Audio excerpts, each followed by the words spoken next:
dull and cloudy start to Sunday morning for much of England, Wales and Northern Ireland, with heavy rain across northern England and into northern parts of Wales that could bring some localised disruption. Either side of this, some brighter spells and the odd shower too, but temperatures faring a little bit better tomorrow compared to today, with highs of 23 in the southeast.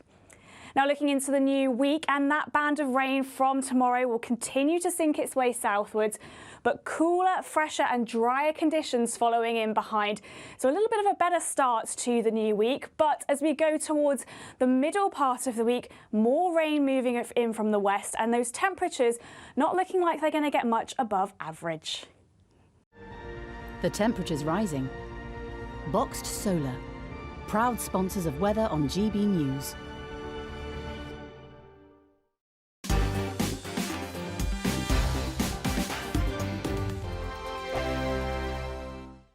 The Live Desk with me, Mark Longhurst. And me, Pip Thompson.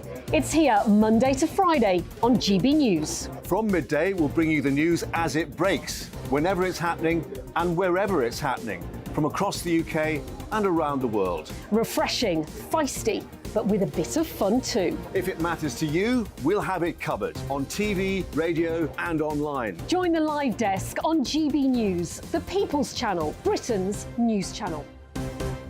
So Jubes and Kerr, we tackle the issues of the day with real robust debate, both sides of the fence, battling it out with me in the middle with my forthright opinions and views. And often really interesting things happen because you start with a position and then by the end of the debate you find actually, well, I might not have thought about that one. What we need in this country is two new political parties. You should maybe think about doing a 2024 calendar.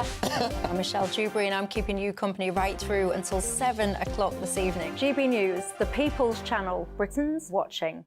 Monday to Thursday, 9 p.m. till 11 p.m. Join me, Dan Wootton. I'll bring you the sharpest takes and hottest debates. Do you not believe in prisons? I don't believe in prisons. I'm completely stunned. I guarantee you there'll be no spin, no bias, no censorship. I actually was personally quite offended by it. And no reason to go to bed. So I guess they've always been quite woke. That's Dan Wootton tonight on TV, radio and online. Monday to Thursday from 9 p.m. till 11 p.m. on GB News. The People's Channel, Britain's news channel. In a world of dull and predictable radio and TV shows. Oh, hi. On Mark Dolan tonight, we've got big guests. We drill into the big stories of the day. The show adds up to a brilliant listening and viewing experience. Mark Dolan Tonight is the most entertaining current affairs show ever, and that's a fact. That's Mark Dolan Tonight, Friday, Saturday and Sunday from 9. Only on GB News, Britain's news channel.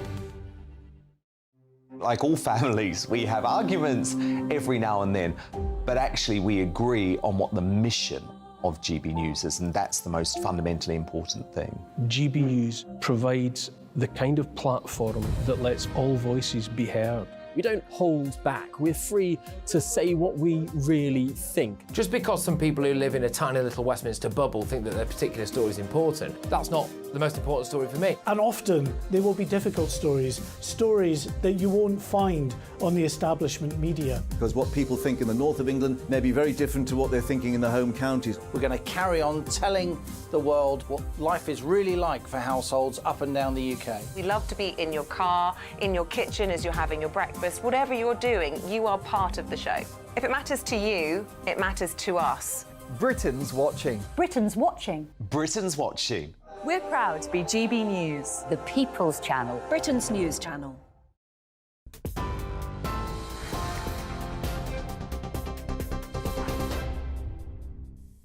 Good evening, I'm Rory Smith in the GB newsroom. Sir Keir Starmer has held talks with London's Mayor Sadiq Khan after he blamed the expansion of ULEZ for Labour's by-election loss in Uxbridge and South Ruislip. Protesters gathered outside the BBC in London today, with many expressing anger at the Mayor's plans to expand the ultra-low emissions zone. The Labour leader says that while his party is reflecting on the reasons for the by-election loss, they must show historic levels of effort, discipline and focus. Meanwhile, a Conservative MP who conducted the UK's net zero review says it would be an abdication of responsibility if ministers were to play politics with environmental policies. Chris Skidmore says the UK is an international leader in climate action, which has led to billions of pounds worth of investment in green industries. He warns that jeopardising that would be bad politics, as taking action on climate change consistently polls third in the issues that voters care about. Firefighters in Greece are battling blazes as the country swelters through a heatwave. Emergency crews continue their efforts to bring the wildfires under control. The areas affected include parts of Athens and the islands of Rhodes. Greece's climate crisis minister is urging people to remain on guard as temperatures continue to soar over the coming days. Well, families going on European beach holidays are being hit by higher prices compared with last summer due to inflation. New figures from the Post Office show the cost of meals, drinks and beach items have risen year on year. Puglia in Italy was the only location where prices for UK visitors have dropped. The highest annual increases are in Bulgaria, Turkey and Madeira. Well, staying in travel news, and the RSC is warning of a busy weekend on the roads with 2.5 million trips expected to be made tomorrow. Almost 34,000 passengers travelled through the port of Dover today, with some people experiencing queues of up to 2 hours. Enhanced post-Brexit passport checks by French border officials has played a part in the increased processing times. Tom Jones has criticised a decision to prevent choirs from singing one of his classic songs at rugby matches.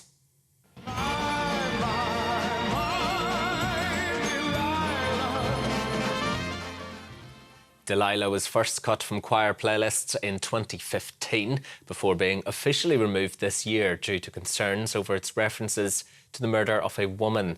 Sir Tom says he will continue singing the song at events. TV, online, DAB+ radio and on TuneIn. This is GB News. Now though, time for headliners.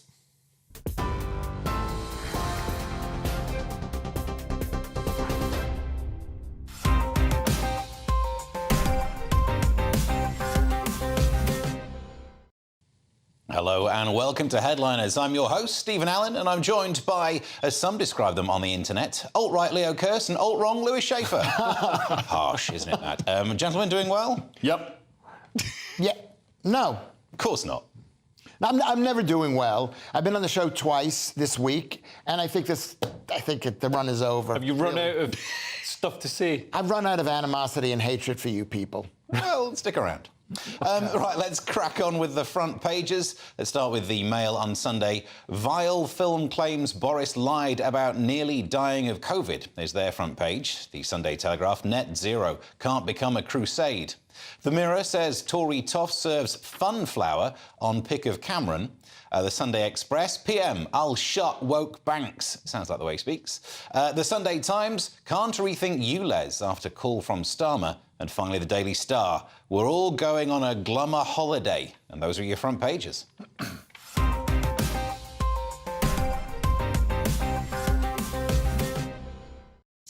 All right, kicking off with the in-depth look at the papers. Let's go to the Mail on Sunday, Leo. So the Mail on Sunday leads with Gary Lineker being duped into taking part in this documentary that smears former Prime Minister Boris Johnson. So I'm trying not to look so happy about this, but this is a film that claims, it's made by an incredibly biased man. It claims that Boris lied about nearly dying from COVID. And Boris was incredibly sick with COVID. He was admitted to hospital. He was in intensive care. He was given oxygen. And bear in mind, when he caught COVID, he was working like 15 hours a day to keep us safe. I know people are like, oh, but he turned up and had a cake and, there was some sort of work do it thing. Man, this guy was really out there, putting himself on the line for us and working for us when we needed him. And Gary Lineker is so partisan, so biased, he didn't even think to question, to be critical about the claims made in this documentary. He just went along with it. And this documentary is made by Marcus Ball, who's a failed entrepreneur, apparently,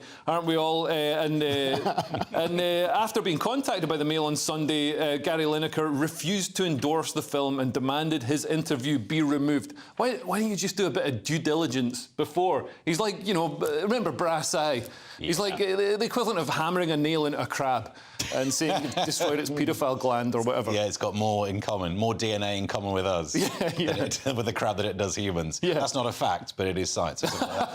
Lewis, we can turn to you for, what's your pick on this one?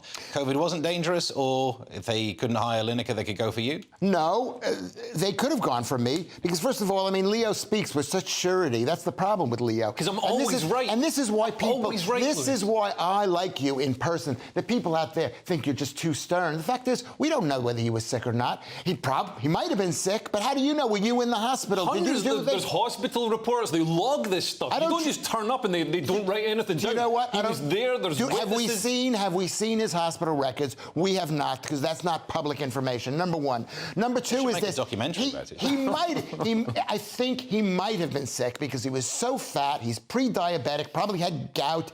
He had arthritis. Have you seen any evidence? Have you got any paperwork? Yes. You look at the picture. Put up a picture of the guy. Were they giving him oxygen? He reeks. But they were giving everybody at the time oxygen. Thousands of people were being killed through overuses of oxygen. Oh, no, it's the ventilators. The ventilators, yes. The ventilators aren't oxygen, so you know, ventilators, and apparently people were damaged by so what does Steve say? No, I was just going to say, you've just claimed that we can't know that he had COVID because you weren't there, and yet you've claimed he had gout. Because you can tell when someone is nothing personal Have you seen him with his shoes there. off? Everybody, yes, I know. Everybody who is fat has gout. They either have gout, they've got type 2, they've got sleep apnea. I think we're getting away from the story here. That is the story. Gary Lineker. Can we not? The story is we were all possibly, we don't know. You know what, that guy, it's so ironic. Most people think the guy's a total liar, and yet you believe him on this. I don't believe him on anything. And why would he lie about this? Why would he make up the fact that he was mortally ill and almost died? Nobody's going to have sympathy for him anyway. He didn't believe in the COVID narrative, and when he came out of the hospital, he believed in the COVID narrative. Right. Everybody forgot. They didn't forget when Trump changed his mind on it. Right, but Trump, another really hard-working man who... he did have gout. I'm basing that on nothing, and that seems to be fine these days. But it's interesting that Gary Lineker, you know, didn't question any of this, and now wants to backtrack from the things he said in the documentary and have himself removed from the documentary. No refunds, Gary. Sorry. Listen, a lot of us do gigs that we don't know that much about based on somebody we know. They say, "Come down." Next thing you know, you're on GBNews with people who are hating me around the world.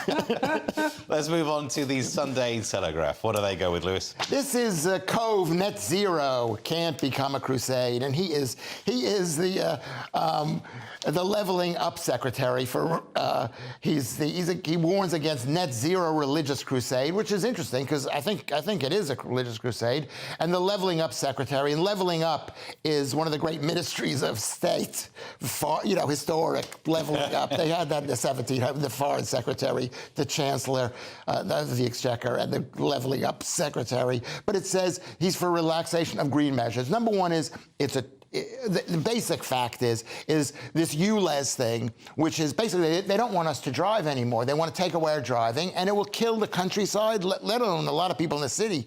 In my borough, 40% of the households have cars. Well, yeah, they're going to make energy and everything much more expensive. I mean, because net zero is fine if you're, some metropolitan, rich Labour voter, and you can afford. You don't mind paying a bit more for some avocado that's actually grown under your house or whatever. Actually, avocado is a bad example because they're all flown in from Mexico. But you don't mind paying a bit more if you're rich. If you're poor and you're already struggling, we sort of forget that a few generations ago, things like protein, eggs, cheese, chicken, these were things that were really sort of luxury items. Yeah. And so you are right about that. And it starts out with £12.50 to get into London to drive the car, and then it'll go up to $15, $20. And meanwhile, people are going to be bankrupted. And I think there's a slight difference, just to try and get some wedge in here, some pushback. There's surveys I saw recently saying on the issue of doing something about climate change, you still get like 80% of people in favour. But on the issue of paying to drive, you're going to get like no people in favour. And this is what ULEZ is, isn't it? It's seen as tax to drive. Well, that same poll said, are you worried about climate change? And it was like 80% of people were concerned, not worried, but concerned about climate change. Mostly because they're just bombarded day in, day out with these fear-mongering messages. But on the issue of, like, do you want to be taxed more and give the government more powers to do something about it, they were like, no. Because that's the thing. I mean, I'm not denying climate change is real. I'm denying that giving the government lots of my money and lots of power over me, increasing the power over me, is the right way to go about it. That just sounds like a terrible way to deal with anything. I will take what he says and go one step further. I basically don't believe in climate change. I'm sorry. I'm sorry. Don't invite me to the party. But let me just say this, that climate change is considered to be a green issue. But the truth is, increase in CO2 gases makes the planet greener. Yeah. So by cutting back on CO2... How does it make the planet greener? Because plants eat it. Plants eat it, and they export the oxygen that comes out of it. When there's more CO2, we have a greener planet. Yeah. So this, and I've never heard this mentioned, but apart from if CO2 does interact with photons, trap heat into the planet, you increase temperature, you get rid of liquid phase water, then I guess the plants would die. You're talking about, listen, I don't follow it that closely, but in the... But we are seeing the greening of areas that were previously arid. It's not just temporarily, it's a long-term thing. Higher CO2, when there were huge periods of huge CO2 back in the day, during the dinosaur period. We're actually very, historically, we're at very low CO2 levels. Great for plants and bad for animals. So CO2 is not a green issue. The Sunday Times now, and something that everyone loves. ULEZ, Leo. Yeah, so Can to rethink ULEZ after call from Starmer. So he's had a call from the boss. And the boss has said, your ULEZ plan lost us the election. Because with the by-elections, and Labour were expected to trounce the Tories in Uxbridge and South Ruislip. Unfortunately for Labour, people were actually more incensed about Sadiq Khan, the Mayor of London, his plan to expand the ultra-low emission zone out to Uxbridge and Ruislip, which is a ridiculous place to have a low emission zone. It's right out in the suburbs. There's loads of green space. There aren't, there's not a problem with it. If you go there, the air is beautiful and free and clear. You don't need to worry. It's not like being at Piccadilly Circus. And also, over the next 10 years, we're phasing out petrol and diesel vehicles. Everybody's going to be driving electric, so there's no need for this. What it is a cash grab because of Sadiq Khan's catastrophic mismanagement of London, and he now needs to tax the people within his boundary as much as he possibly can. So this will be £12.50 every time somebody drives off their driveway to go to the shops or whatever. And bear in mind, this is a suburb, so people have cars, they need cars, they've got families. So yeah, I mean, this is ridiculous. No wonder it's unpopular with voters. ULEZ originally brought in by Boris Johnson. Well, I mean, all these ideas they're all the same. I don't want to call them all the same because that stops people from voting from one side or the other. But and it's a left and a right issue. It's like where I live in beautiful Nunhead in southeast London. They want to have low traffic neighborhoods. They want to take the cars off the street by and basically they want to get you out, Lewis, don't they? That's what it's all. Yeah, they want to keep you in. Let's quickly try and do this one because I want to get your take on this. The Daily Star Sunday, Lewis. Something we love to talk about. Yeah, big break washout, 55-mile PM storms. We're all going on a glummer holiday. It's Britain. The weather's horrible here. It used to keep the riffraff out. Are we at risk of doing that classic thing of going, climate change can't be real because it's cold right now, which is like saying humans aren't getting taller. Look at that Warwick Davis. Yeah, but last month in June, we had a hot June, the hottest June ever or something like that. So everybody's like, look, this is proof that climate change is real, global warming's real, it's so hot and stuff. Then this month, it's like the coldest one ever, and everybody's gone quiet. All the scientists are going quiet. No one's hot then. No, elsewhere in Europe, it's all cold. Well, it's it for part one. Coming up in part two, Nigel Farage is like the modern-day Martin Lewis, and we find out how lesbians can get pregnant. Don't Google it. We'll see you shortly. What you get for breakfast is something that, if we do our jobs right, you will wake up to news that you didn't know the night before. It's a conversation. It's not just me and Eamon. We want to get to know you, and we want you to get to know us. From 6, it's Breakfast with Eamon and Isabel. Monday to Thursdays on GB News, Britain's news channel. Westminster is going around in ever-decreasing circles, followed by the media. Britain is broken. How on earth did we get into this mess? But more importantly, how do we get out of it? Join me at 7 p.m, Mondays to Thursdays on Farage, here on GB News. We will have open, rational debate. We've got to work out how Britain moves forward from this. Join us here on GB News, the People's Channel. Britain is watching. When the news happens, it happens here. And really important breaking news. Breaking news this morning. On TV, radio and online, the news starts here on Britain's Newsroom. All the biggest stories and the answers that you need from across the UK and beyond. Join Britain's Newsroom from 9:30 on GB News. The People's Channel, Britain's news channel. Join me, Patrick Christie's, Monday to Friday, 3 till 6. We tackle the day's news agenda like you've never seen before. It's high tempo, high octane, the most controversial topics, and the best guests. You will not be able to take your eyes and ears off it. I'm not afraid to ask the questions that you really want answered. 3 till 6 p.m, Monday to Friday on GB News, the People's Channel, Britain's news channel. People in Britain, they love free speech, but they also love fair play. I don't care if I'm speaking somebody from a trade union, from the Labour Party, somebody from the SNP. And I think the viewers like to see that actually we can challenge one another, but in a positive way. We think we ask the questions that people want to ask, and often we ask the questions that we wanted to ask in Parliament but never got the chance to ask. So join us every Saturday, 10 a.m. till noon on GB News, Britain's news channel. It's all about family, being in people's living rooms, all the interaction and getting to know who our viewers and listeners are. When I was young, my dad used to say, "Nana, stop arguing." I wanted an outlet that would enable me to give my opinion. People are going through a really hard time right now, and I know that you don't feel like you're being listened to by the establishment. I came to GB News because it's the People's Channel, and I want the audience to have their say on the events of the day. We're dynamic. We do something different. Democracy shows that the wisdom of the nation is in its people. I get to travel to find out what the story is from a personal perspective. The British people aren't fools. We know when we're not being told the full story. We've got to work out how Britain moves forward from this. Is the best country in the world. The establishment had their chance. Now we're here to represent your views. Britain's watching. Britain's watching. Britain's watching. We're proud to be GB News, the People's Channel, Britain's news channel.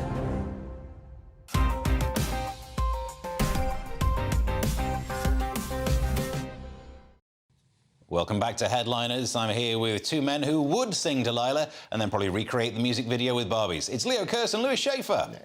Let's move on to the Mail on Sunday, Leo. And a bank for the elite isn't very inclusive. Yeah, who'd have thought? So Nigel Farage has today escalated his battle with Coutts and the BBC over the closure of his bank account by lodging a formal complaint with the Information Commissioner, which has the power to hit Coutts Bank with fines of up to £17 million. And also the BBC has been dragged into it because apparently Simon Jack, the business editor of the BBC, who leaked the story saying, well, Coutts, a source at Coutts has said that Nigel Farage just didn't have enough money to have the account, and that's why his account was cancelled, which became the sort of the lefty narrative, and was then revealed to be a lie when Nigel Farage did the data subject access request and got the dossier that Coutts had on it. So somebody leaked it to him, but it turns out it was probably the CEO of Coutts, Dame Alison Rose, who's sitting next to him at a dinner the night before. So that's a breach of client confidentiality. I don't know if as an excuse you might say, well, yeah, but it was a lie, so I didn't breach any data because I lied. But yeah, I mean, this is terrible for Coutts because data subject access requests cost a lot of money to process. You've got to have paralegals and lawyers sifting through to redact any other people's names. And why is that? Because you and how do you know that information? Because my wife's a lawyer, so I know this stuff. But yeah, they cost tens of thousands of pounds each to process. And I should imagine everyone with an account at Coutts right now is like, what were they saying about me? What did they call me a racist? Were they looking at my social media? Did they see me retweet a Ricky Gervais joke? I suppose that is likely to be a bigger cost than this 17.5 million, which is one of their accounts, probably. Yeah. It's not a huge cost when you imagine and how rich the clients have to be there. Do you think this is... the irony is, it's meant to be trying to not be reputational damage for them, and look what it's done. Yeah. Some people have never heard of Coutts before, but we have. This is, you see, you're focusing on Coutts. This is NatWest. NatWest owns Coutts, and it was the woman who was Alison Roche's head of NatWest. NatWest has, according to Nigel Farage's show, tens of thousands of people have had their accounts cancelled quietly, but because they weren't Nigel Farage. He's doing an amazing thing by doing this. I myself I would take out all the money I have in NatWest, but I don't have any money there. But I have an account. I have an account. Well, that's how you can stop yourself getting cancelled. Just be overdrawn permanently. Then how can they cancel you? Yeah, they would have to say we owe you. It's now a loan. But the point of the thing is that I think obviously we need the banking sector to be strong. But lessons need to be taught. And I think if the people do a Bud Light on NatWest and even destroy their market value by 1% or 2%, it would do an incredible amount. It would make them think twice about doing this to somebody else. It also seems like this shouldn't be a left-right issue, because it's not impossible if this becomes the normal for banks, as if posh people who run banks could very much suddenly decide to not like poor people, and then I wouldn't get a bank account anyway. They could do that, but they're not going to. It is a left-right issue, because people on the left today, God bless them, lovely people, they think it will never happen to them because they're holier than thou. We know because we're in league with the devil. You pretend that you're not, Steve, but we are. I want to get cancelled for being holier than thou.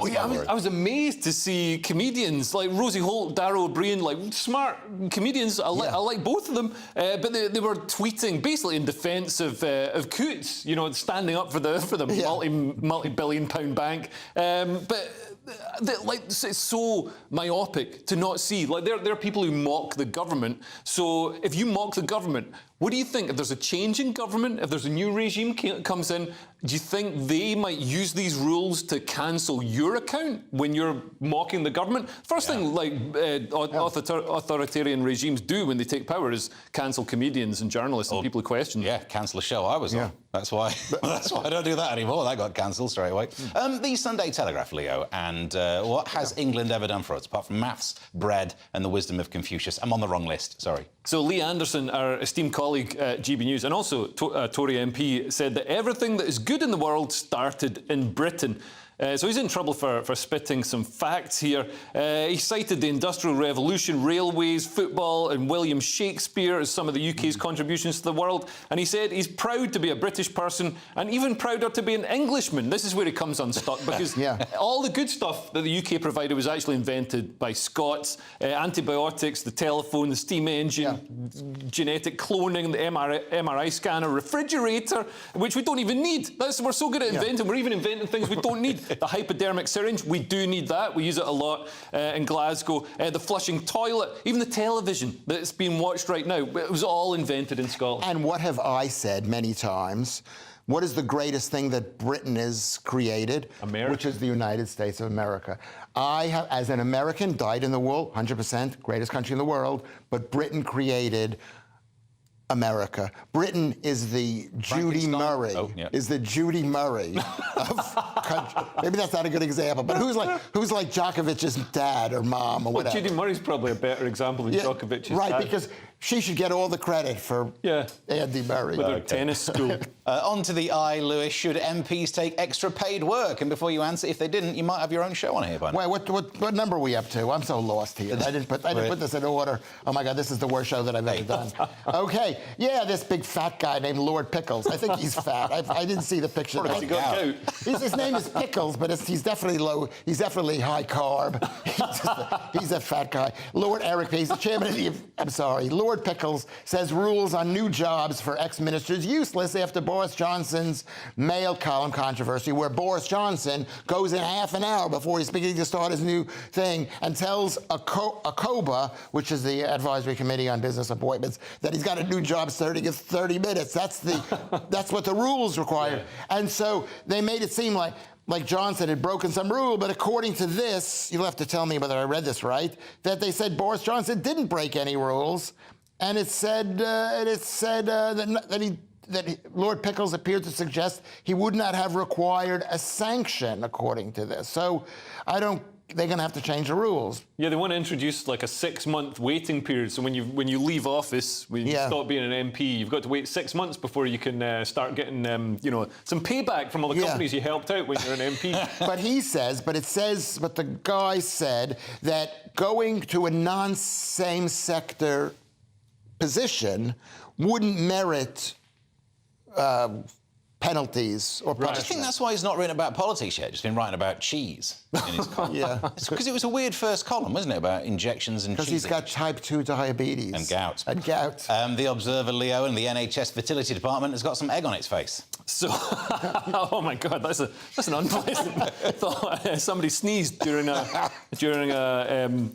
examination. But a married lesbian couple who launched a landmark legal case after the NHS against the NHS have claimed a victory for equality after the local health service group agreed to change its fertility treatment for same-sex couples. So up until now, the NHS would fund IVF, or I mean, there is a bit of a postcode lottery, so it depends what part you're in. But the part they were in would fund IVF, which is very expensive. It's up to £25,000 to £30,000 for 12 rounds of fertility treatment. They'd pay for it for heterosexual couples, but not for same-sex couples, which would be lesbian couples, I'd imagine, because it doesn't really work on men. I mean, you can try and have some fun, and it's been seen as a gay tax by campaigners. So yeah, I mean, this seems absolutely correct. You know, there's nothing to stop. In fact, I think a child raised by 2 mums probably does better than a child raised by a mother and me or Lewis. What's your take on this, Lewis? I'm guessing you don't need IVF, just eat more meat and all of a sudden your eggs will be resplendent. I think that I believe that for men and women. The problem with lesbians having children is that there's no sperm. So of course they're going to have. It's not hard to come by. It isn't hard to come by, but you need it. So it's not 2 lesbians having a child. It's 2 lesbians plus a man who's maybe not in the picture. So it isn't trying to get 2 people. Yeah. You can get it done. And then once you've eaten that, you can go and find a man. I don't know. I mean, I don't want to talk about this because this is why you put your Twitter address on. Don't pretend it's not. You're available. I'm available. I have a girlfriend, but I'm still available because every time she listens to me talk like this, she thinks I'm a horrible person. I think that they set this rule that says we're not going to help lesbians or gay guys, whatever, lesbians, but they also say that no one above 38 can get in vitro fertilization therapy, whatever it is, and that's there's less chance of it working, much less chance. Yeah, but that doesn't matter. But but they've got to weigh up the cost benefit, I guess. Well, the cost benefit here is people should just have babibies. Yeah. Just have babies when you're young, like not 12, but when you're in your 20s or whatever, have babies. They're great. Nobody tells you this, but babies are actually really great. They're not hard to look after. I've had ferns that are harder to look after than my baby. Do you know what this is? How old is your child? 9 months. Exactly. Early days. Send him a message and say how hard and horrible it's going to be. That's it for part 2. Coming up, a kiss that caused problems in Malaysia. Kuala Lumpur, you never touched her. And also imps, so stick around. That warm feeling inside. From Boxed Boilers. Proud sponsors of weather on GB News. Good evening, my name's Rachel Ayres and welcome to your latest GB News weather forecast brought to you by the Met Office. So it's been quite a dull and gloomy start to the weekend. Things do look a little bit brighter for some on Sunday, but all this unsettled weather is due to this area of low pressure moving eastwards across the UK throughout this weekend. Now looking at the detail for tonight's weather, and across much of Scotland it will be dry with some clearer spells, so a cool night to come here. But elsewhere, plenty of cloud around and some strong winds too, especially for English Channel coasts where we could see local coastal gales, so temperatures for many tonight not dropping out of the teens. So another dull and cloudy start to Sunday morning for much of England, Wales and Northern Ireland, with heavy rain across northern England and into northern parts of Wales that could bring some localised disruption. Either side of this, some brighter spells and the odd shower too, but temperatures faring a little bit better tomorrow compared to today, with highs of 23 in the southeast. Now looking into the new week, and that band of rain from tomorrow will continue to sink its way southwards, but cooler, fresher and drier conditions following in behind. So a little bit of a better start to the new week, but as we go towards the middle part of the week, more rain moving in from the west, and those temperatures not looking like they're going to get much above average. That warm feeling inside. From Boxed Boilers, proud sponsors of weather on GB News.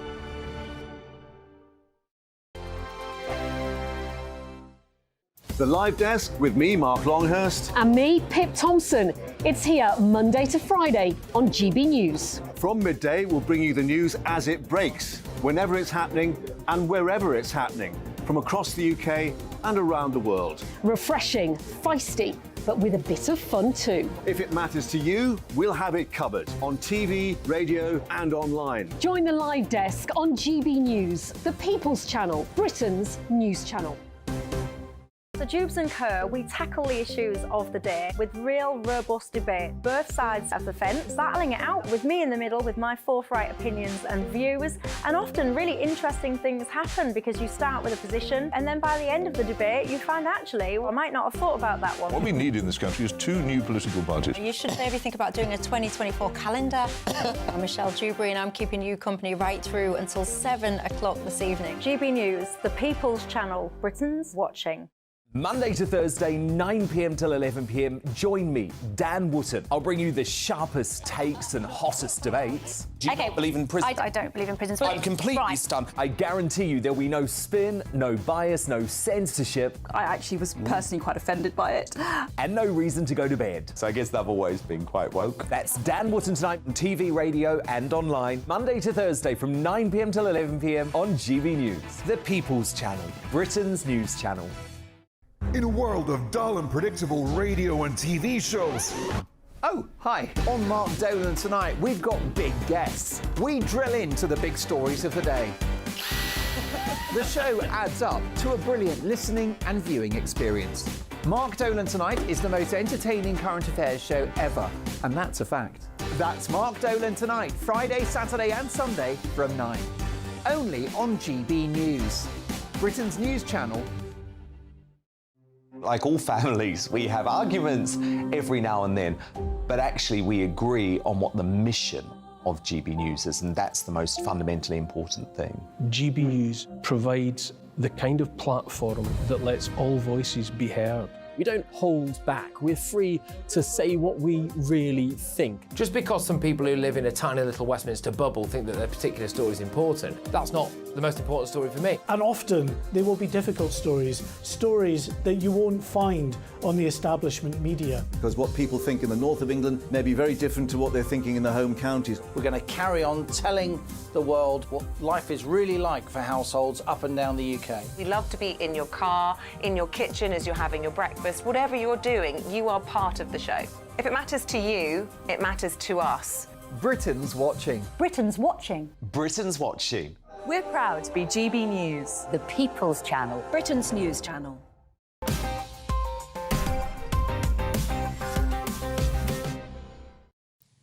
Welcome back to Headliners, to The Observer, Lewis. And I've never done a kiss so shocking it stopped a festival, but I did upset a funeral once. Yeah, well, why was it a dead person you kissed? That's just leaving the mental image for people to see. Okay, sorry. I actually got the mental image.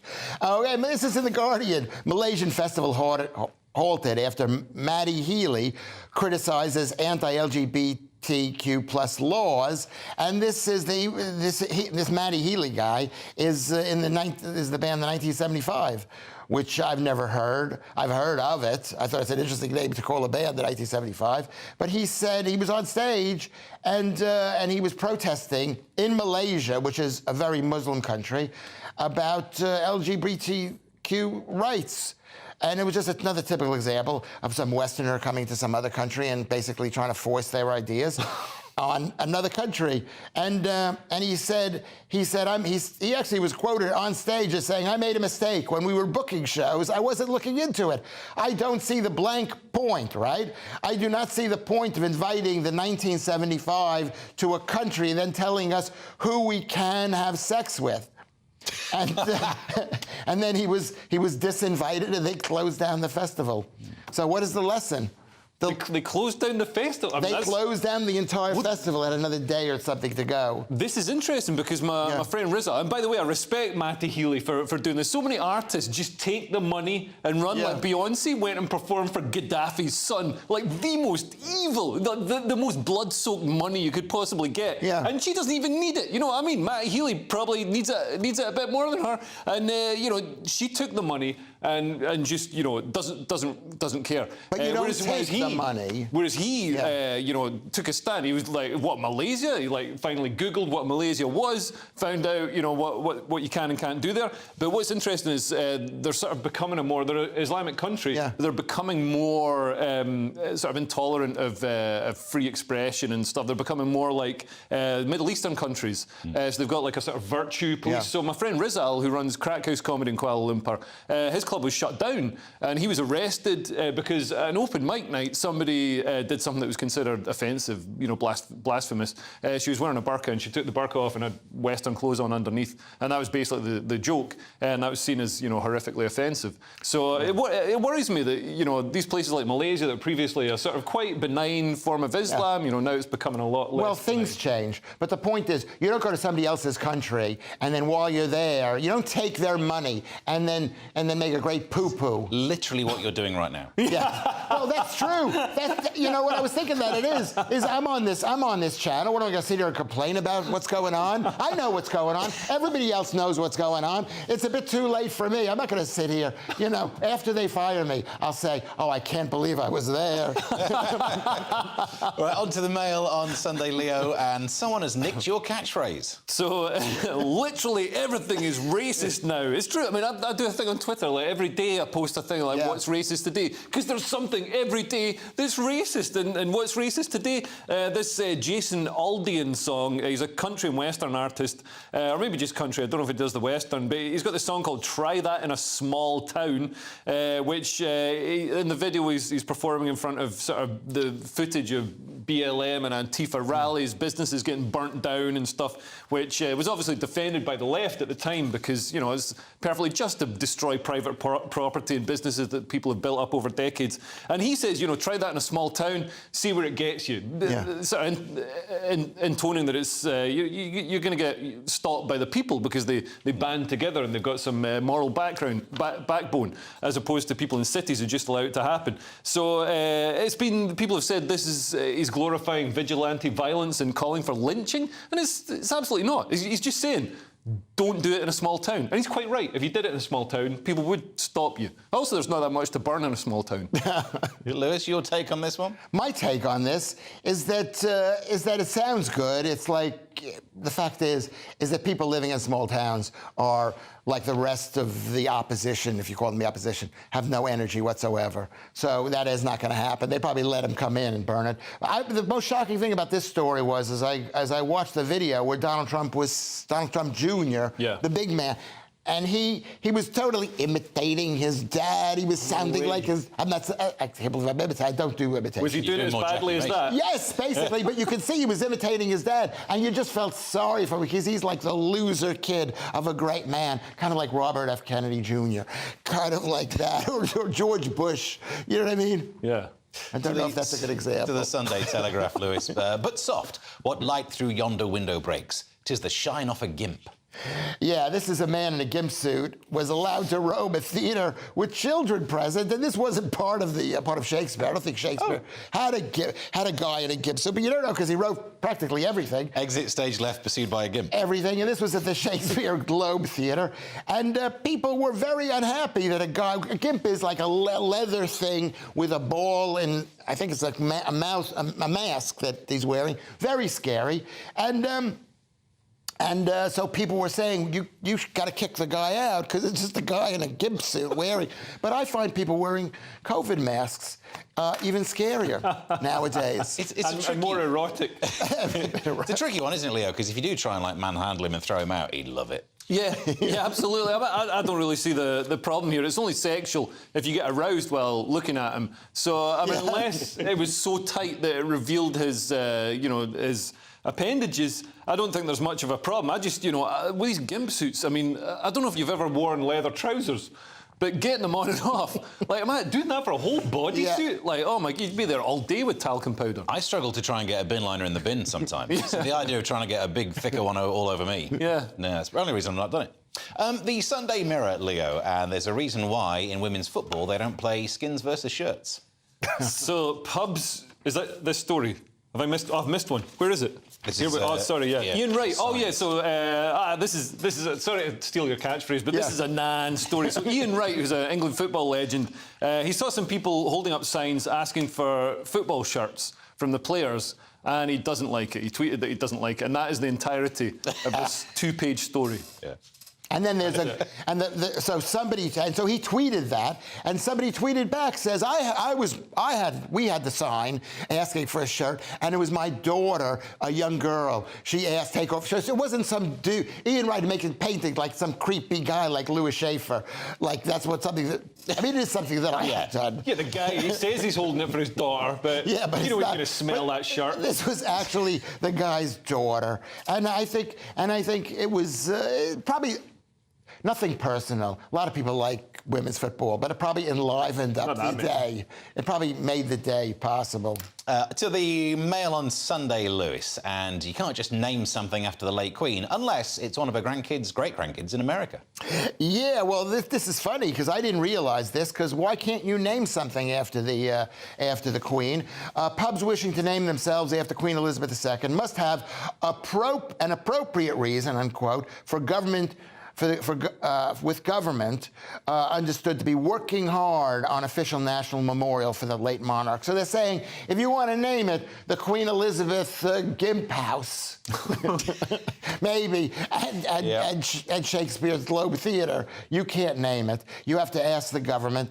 And so basically they're saying that the government, that the Queen continues to own the name Queen Elizabeth. Yeah, I mean, it's our name, I suppose. And the royal family is sort of like a thing. It's like our head of state type thing. Right. I want Prince Andrew Erotic Holiday Island. Yeah. That's the theme park I'd open with the royal name. But Black and China in Isle of Wight, they should rebrand that one. At a low level. But actually, the whole of Britain could just be named that. Just rename us instead of like Great Britain, just Prince Andrew Erotic. But you can see somebody in America. You know there's somebody in America named Queen Elizabeth living in some small town. They'd love it. Try that in a small town. That's it for part 3, but coming up in the final section, we're talking with small-brained humans. Sorry, we're talking about small-brained humans. And we are about to find out how we can get cocaine. More public service broadcasting next.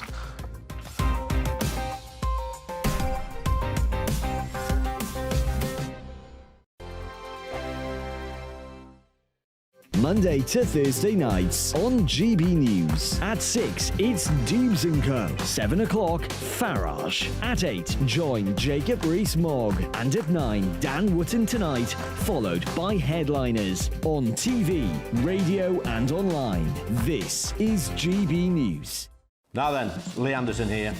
Join me on GB News on my new show, The Real World, every Friday at 7 p.m, where real people get to meet those in power and hold them to account. Every week, we'll be hearing your views from up and down the country in the real world. Join me at 7 on GB News, Britain's news channel. Join me, Camilla Tominey, on Sunday mornings from 9:30, taking the politicians to task and breaking out of SW1 to see how their decisions are affecting you across the UK. Bursting the Westminster bubble every Sunday morning, only on GB News, the People's Channel. Britain's watching. Join us every night on GB News at 11 p.m. for Headliners, which is 3 top comedians going through the next day's news stories, which is exactly what you need, because when the establishment has gone crazy, you need some craziness to make sense of it. So join us 11 p.m. every night on GB News, the People's Channel, Britain's news channel. I'm Andrew Doyle. Join me at 7 o'clock every Sunday night for Free Speech Nation, the show where I tackle the week's biggest stories in politics and current affairs with the help of my 2 comedian panellists and a variety of special guests. Free Speech Nation, Sunday nights from 7 on GB News, the People's Channel, Britain's news channel. every Sunday from 11. Join Michael Portillo. There will be topical discussion, looking at the week before and the week to come. So kick back and relax at 11 a.m. on Sundays on GB News with me, Michael Portillo. GB News, the People's Channel, Britain's news channel. I joined GB News because I was sick and tired of not hearing my views being represented, not just mine, but so many people that I knew and spoke to. I just couldn't get my voice out there. I couldn't say anything, I couldn't do anything. Whatever the narrative was, I kind of had to follow it. GB News is there to provide a voice for those who have been ignored by the establishment media. We think different things, we've got a different style. GB News is here to be optimistic and positive about the future. It's real kind of dynamic and flowing, with the audience very much at the heart of it, like a big family. Here at GB News, we talk about the things that matter to you. Hearing the voices from right across our towns and cities, especially our towns. All sides of the argument represented with a heavy dose of opinion. We're on a mission here to make a difference. And the GB News family really is here for you, and whatever time of day you can watch or listen. Britain's watching. Britain's watching.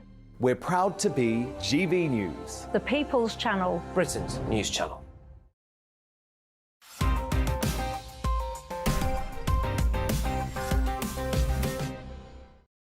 Welcome back to the final part of Headliners. Let's get to it. The Observer, Leo, were early humans intelligent? They didn't spend a lot of their time on social media, so they might have had something about them. Yeah, and this is early humans, like going back in time, not just like waking up in the morning when I'm probably at my thickest. So they basically found, a few months ago, they found this like new species of human that predates like Homo, whatever we are, sapiens. I think we're Homo sapiens. So it's from a quarter of a million years before modern humans.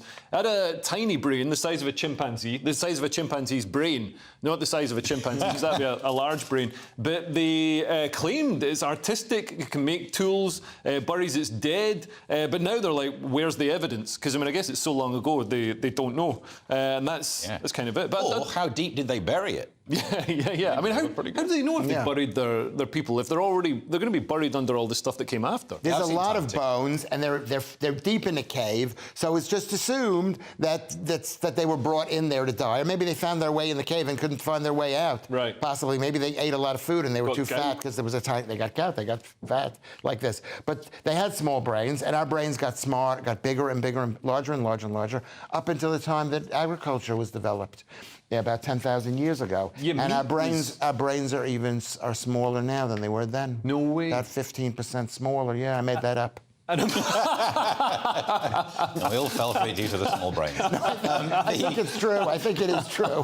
The Sunday Times then, Lewis, and they're giving us longer to cross the road, which we're meant to be getting more exercise. Halve it is what I say. Yeah, make them walk faster. How do pedestrians cross the road? More slowly than they used to, according to the Times.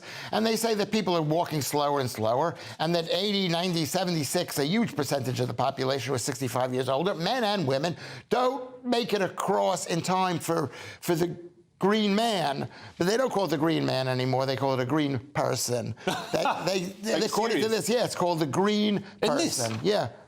Yeah, and so what they want is the Department of Transportation has new guidelines saying give people more of a chance. I say they should just eliminate green lights, red lights, whatever that is, and just go to zebra crossings, because people walk faster across zebra crossings because they might get run over by a zebra.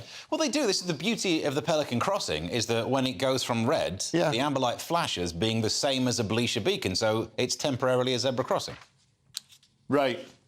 So you don't need to get across when the green man's on. Some places have done away with this kind of thing altogether, and the road and the pavement is all one thing, and apparently people drive more safely because you don't know where you are or where the people are, and the people walk more safely because there are cars. Yeah. And also, a thing like when I used to live in L.A. before it was a hellhole, I used to live in L.A., and if you stepped in the road, a car had to stop for you. Yeah. It had to stop. Whereas in New York, they just run you over. They have to hit you. They have to hit you. When they're all automatic electric cars with sensors and stuff, self-driving cars, they're going to have to stop because they're going to have to stop. Yeah, and people are going to mob these cars. Apparently, you can already bully Teslas, self-driving Teslas. If you're in a regular car, you just drive at it and you can cut it up and its sensors will make it brake and move out the way. This is exactly how Skynet forms, though. Eventually, the oppression gets to it. Let's move on to the Metro. Leo, beachcombing just got a bit more fun. Oh yeah, this is brilliant. So young people are scouring a beach in Ireland after bricks of cocaine have washed up on shore. So this is, in case anybody wants to know where to go, it's Hornhead near Dunfanaghy. I think that's how you pronounce it, in County Donegal. And packages worth more than £3.4 million.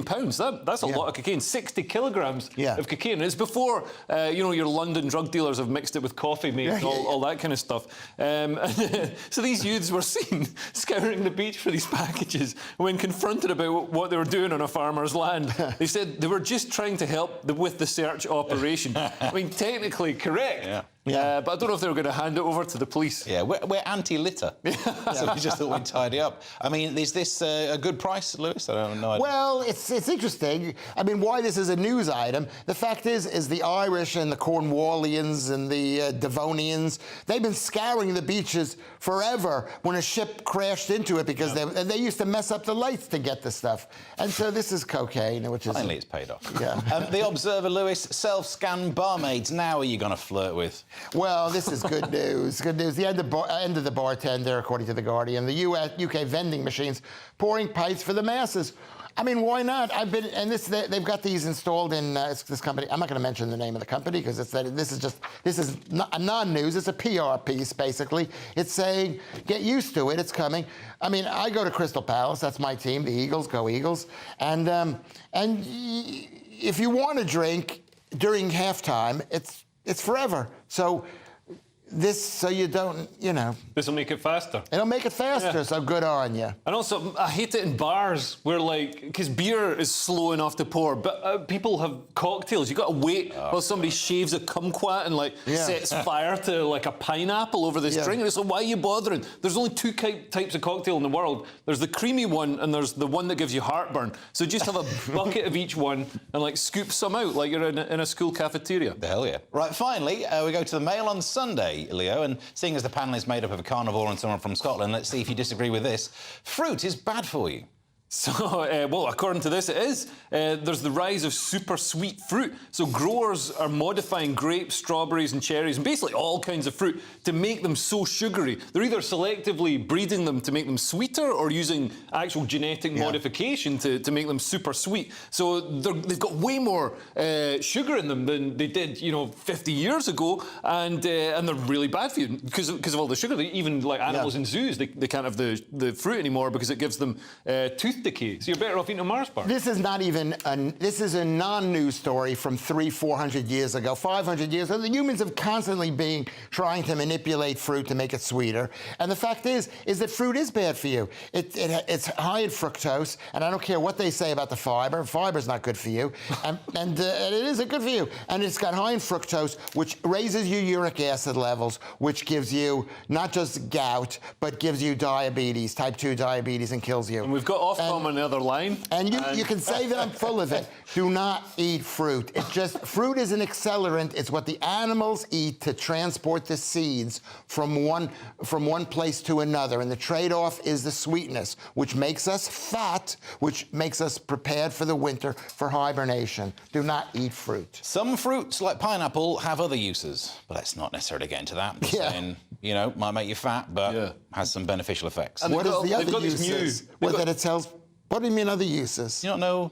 Oh, look at that. You can put it on your head if you're David Baddiel in 1997. I'm not familiar with it. I know there's something. Time to explain that. The show's nearly over, so let's take another quick look at Sunday's front pages. The Mail on Sunday goes with vile film claims Boris lied about nearly dying of COVID.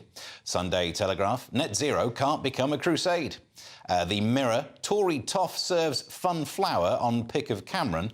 The Sunday Express, PM, I'll shut woke banks. The Sunday Times says Khan to rethink ULEZ after call from Starmer. And finally, the Daily Star goes with, we're all going on a glummer holiday. Those are your front pages. That's all we have time for. Thank you to my guests, Leo Kearse and Lewis Schaefer, for going through the papers. I'll be back tomorrow at 11 with Leo and Victor Daniels, who will be here. If you are watching the 5 a.m, stay tuned for breakfast. It's on the way for you next. Whatever you get up to, enjoy yourself, and we will see you tomorrow to do it all over again. What about pineapples? The temperature's rising. Boxed Solar, proud sponsors of weather on GB News. Good evening, my name's Rachel Ayres and welcome to your latest GB News weather forecast brought to you by the Met Office. So it's been quite a dull and gloomy start to the weekend. Things do look a little bit brighter for some on Sunday, but all this unsettled weather is due to this area of low pressure moving eastwards across the UK throughout this weekend. Now looking at the detail for tonight's weather, and across much of Scotland it will be dry with some clearer spells, so a cool night to come here. But elsewhere, plenty of cloud around and some strong winds too, especially for English Channel coasts where we could see local coastal gales. So temperatures for many tonight not dropping out of the teens. So another dull and cloudy start to Sunday morning for much of England, Wales and Northern Ireland, with heavy rain across northern England and into northern parts of Wales that could bring some localised disruption. Either side of this, some brighter spells and the odd shower too, but temperatures faring a little bit better tomorrow compared to today, with highs of 23 in the southeast. Now looking into the new week, and that band of rain from tomorrow will continue to sink its way southwards, but cooler, fresher and drier conditions following in behind. So a little bit of a better start to the new week, but as we go towards the middle part of the week, more rain moving in from the west and those temperatures not looking like they're going to get much above average. The temperature's rising. Boxed Solar, proud sponsors of weather on GB News.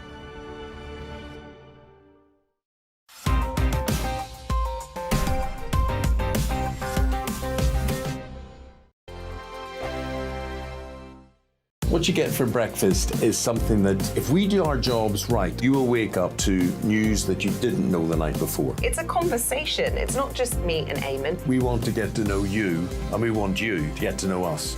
From 6, it's Breakfast with Eamon and Isabel. Monday to Thursdays on GB News, Britain's news channel. Westminster is going around in ever-decreasing circles, followed by the media. Britain is broken. How on earth did we get into this mess? But more importantly, how do we get out of it? Join me at 7 p.m, Monday to Thursday.